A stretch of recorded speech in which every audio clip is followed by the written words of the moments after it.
Assalamualaikum warahmatullahi wabarakatuh.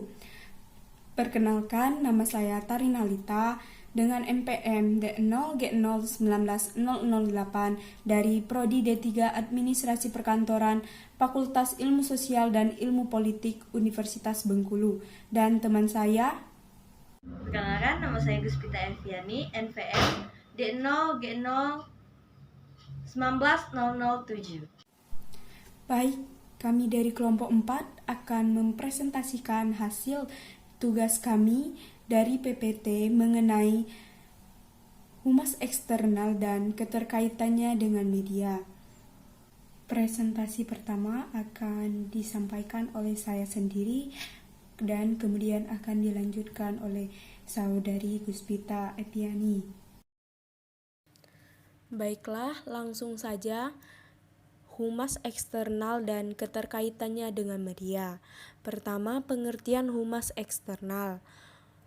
Di sini, yang dimaksud dengan humas eksternal adalah segenap kegiatan humas yang diarahkan pada khalayak di luar perusahaan, seperti masyarakat, agen, konsumen, pemerintah, dan sebagainya, bukannya kalangan dalam perusahaan atau organisasi yang bersangkutan.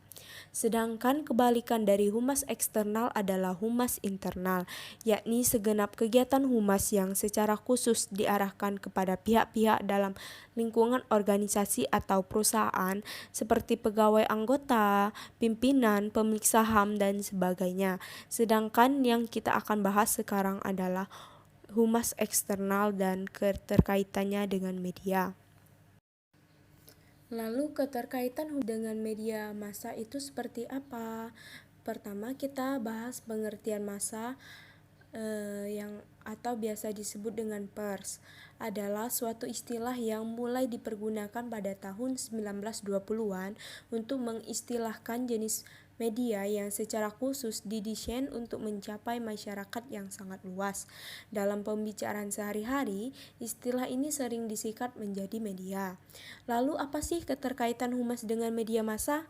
Hubungan media massa dengan humas yang terjalin diteoritiskan sebagai hubungan yang mutual dependent atau bisa dikatakan hubungan yang simbiosis mutualis, di mana kedua belah pihak saling menguntungkan dan saling memberikan manfaat. Kemudian ada unsur-unsur fungsional pers. Yang pertama ada departemen editorial. Artinya, departemen ini bertugas menangani kandungan editorial, jurnal, atau bahan cetakan lainnya, menjadi penerbit dan penentu karakternya. Kedua, departemen iklan. Departemen iklan artinya departemen ini menangani fungsi dan tanggung jawab atas penjualan. Yang ketiga ada departemen produksi. Departemen produksi tidak seperti fungsi unit produksi dari sebuah perusahaan manufaktur. Departemen produksi ini pada dasarnya bertugas mengarah, mengatur, atau merekayasa tata letak isi berita dan iklan secara keseluruhan supaya menarik untuk dibaca. Kemudian ada departemen sirkulasi. Departemen ini bertanggung jawab atas pendapatan perusahaan yang bersumber di penjualan koran secara langsung kepada para pembaca. Kemudian mekanisme kerja pers. Aspek pertama yang akan kita simak adalah aspek editorial, yang mana memusatkan perhatian pada fungsi editorial itu sendiri.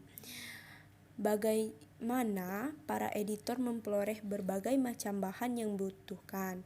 Setiap aktivitas publikasi selalu diawali dengan perencanaan.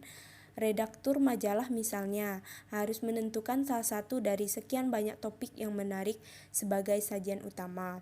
Untuk itu, maka dititik beratkannya adalah fungsi-fungsi dan orang yang menjalankan peran pengumpulan berita, seperti reporter, koresponden khusus, wartawan lokal, korespondensi asing atau korespondensi luar negeri, penulis peatur, kontributor lepas, jasa telegram, kantor-kantor berita, agen dan perusahaan foto, sindikasi, maupun sumber-sumber humas lainnya. Kemudian media radio. Adapun peran radio dan peluangnya sebagai media humas, yaitu Radio adalah sebuah media utama informasi, hiburan, maupun pendidikan massal yang sangat populer. Selama 60 tahun lebih, radio menduduki peran sebagai media yang utama. Meskipun tentu saja arti pentingnya bervariasi dari satu negara ke negara lainnya. Adapun karakteristik khusus radio, yaitu radio mengandalkan suara manusia untuk mendekatkan diri dengan khalayaknya. Oleh karena itu, kualitas suara penyiar mutlak penting. Kedua, materi program radio dapat diproduksi secara tepat dan murah. Bahkan, hanya dengan memasang pesawat telepon saja, suatu acara bisa dilangsungkan. Ketiga, penemuan transistor dan teknik redifusi membuat radio begitu populer sehingga dinikmati oleh jutaan orang, termasuk orang yang buta huruf di negara-negara berkembang. Keempat, karena kesederhanaan operasinya, suatu stasiun radio bisa memancarkan siarannya dalam berbagai bahasa. Ini sangat ideal bagi negara-negara yang memiliki banyak kelompok etnik dan bahasa daerah. Yang terakhir, karena sedemikian populernya, radio kadang-kadang bisa juga mengganggu, apalagi orang yang sudah tidak pemborosan energi menjadi sumber polusi. Lalu kita bahas media televisi. Perkembangan televisi sebagai media. Pada umumnya, televisi sebagai media tidak membuat sendiri iklan-iklan maupun program-program siaran yang ditayangkan. Semua itu dibuat oleh rumah produksi atau production house serta mengkhususkan kegiatannya pada pembuatan acara-acara televisi. Dewasa ini, perkembangan pertelevisian di Indonesia begitu maraknya setelah stasiun televisi pemerintah TVRI mendapat 5 pendamping sekaligus, yaitu RCTI, SCTV, TVRI, Antv, dan Indosiar. Kemunculan kelima stasiun televisi swasta ini benar-benar memperkaya sarana hiburan umum bagi masyarakat Indonesia. Artinya, secara umum, bisnis pertelevisian memang cukup menguntungkan karena tarif iklannya cukup mahal. Kita lanjutkan dengan karakteristik khusus, yaitu pertama, selain menyajikan suara televisi, juga menyanyikan gerakan pesi dan warna, sehingga menarik untuk didengarkan maupun ditonton. Kedua, fungsi utama televisi adalah sebagai media hiburan. Akan tetapi, di beberapa negara berkembang, televisi juga merupakan simbol status. Ketiga, pembuatan program televisi relatif lebih lama dan mahal, apalagi bila dibandingkan dengan program radio. Keempat, karena mengandalkan tayang secara visual, maka segala sesuatu yang tampak harus dibuat semenarik mungkin. Bila ini dikaitkan dengan kegiatan humas, para praktisi humas yang berkait harus mempersiapkan sebaik mungkin untuk tampil secara prima. Yang terakhir, dibandingkan dengan media-media lainnya, televisi memang relatif jauh lebih mahal. Dukungan teknologi dan finansial yang dibutuhkannya juga jauh lebih besar. Selanjutnya, presentasi akan dilanjutkan oleh Saudari Guspita. Hubungan pers. Pengertian hubungan pers. Hubungan pers atau press relation adalah upaya-upaya untuk mencapai publikasi atau penyiaran yang maksimum atas suatu pesan atau informasi humas dan rangka menciptakan pengetahuan dan pemahaman bagi khalayak dari organisasi atau perusahaan yang bersangkutan. Adapun tujuan pokok diadakannya hubungan pers, menciptakan pengetahuan dan pemahaman. Jadi jelas, bukan semata-mata menyebarkan suatu pesan sesuai dengan keinginan perusahaan individu atau klien demi mendapatkan suatu citra atau sosok yang lebih indah daripada aslinya di mata umum. Berikut ini adalah hal-hal terpenting perihal pers yang harus diketahui oleh seorang praktisi humas. 1. Kebijakan editorial. Pandangan dasar dari suatu media. 2. Frekuensi penerbit. Setiap terbitan punya frekuensi penerbit yang berbeda-beda. 3. Tanggal terbit. Kapan tanggal dan harus diserahkan. 4. Proses pencetakan. Bentuk dan bagaimana media itu dicetak. 5. Daerah sirkulasi. Jangkauan. Sirkulasinya seperti apa? 6. Jangkauan pembaca. Beberapa dan siapa yang membaca jurnal atau media. 7. Metode distribusi. Metode distribusinya seperti apa? Adapun prinsip-prinsip umum yang perlu diperhatikan oleh setiap praktisi humas dan menciptakan dan membina hubungan pers yang baik yaitu 1.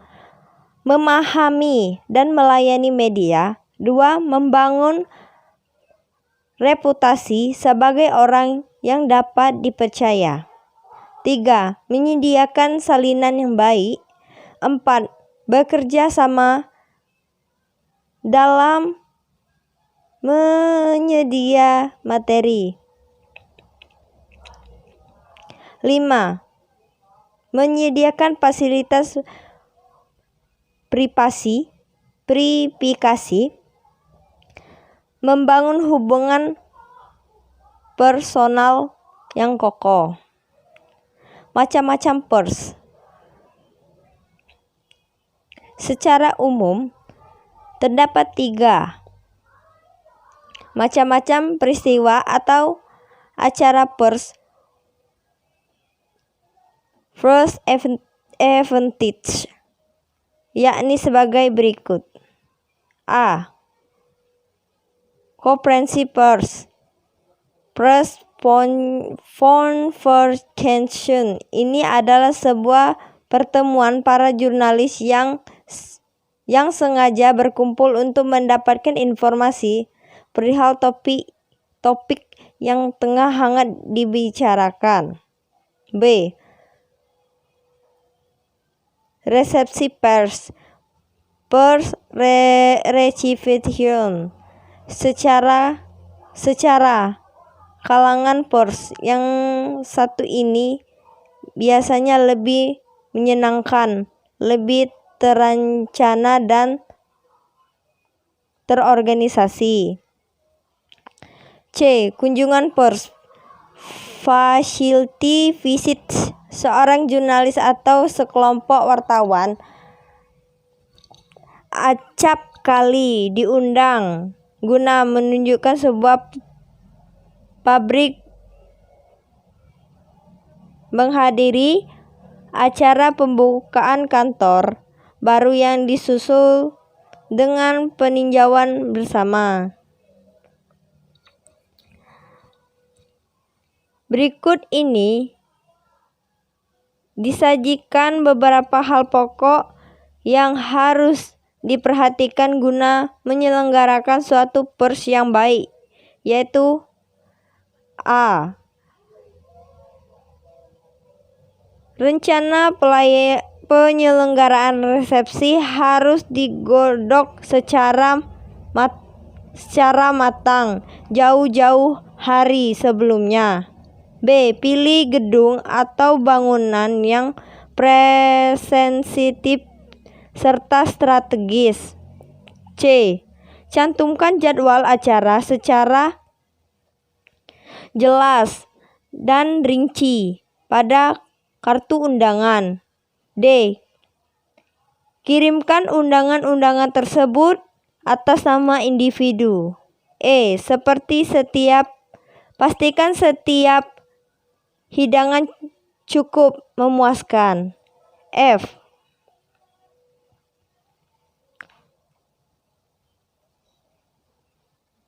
Persiapkan waktu dan peralatan bicara secara sesama. Sediakan informasi pers yang memadai. H. Identifikasi setiap tamu dengan papan nama kecil di dada agar mereka mudah dikenali. I. Jangan terlalu banyak basa-basi dan taatilah jadwal yang telah disusun. J. Keramahan para petugas secukupnya sebagai tuan rumah dan rekan bicara bagi para tamu. K. Jangan campurkan pak jurnalis dengan tamu-tamu lain, misalnya konsumsi. Kesimpulan yang dapat dikemukakan bahwa inti hubungan pers adalah proses memberi dan melayani, bukannya meminta sesuatu kepada kalangan pers yang harus dijalani oleh para petugas humas. Sebelum tutup presentasi dari kami, saya punya kata motivasi, yaitu bukan kesulitan yang membuat kita takut, tapi sering ketakutanlah yang membuat jadi sulit. Jadi jangan mudah menyerah. Joko Widodo. Mungkin hanya itulah yang dapat kami sampaikan dari presentasi kami mengenai humas eksternal dan keterkaitannya dengan media massa. Apabila terdapat kesalahan, saya mohon maaf. Saya akhiri. Wassalamualaikum warahmatullahi wabarakatuh.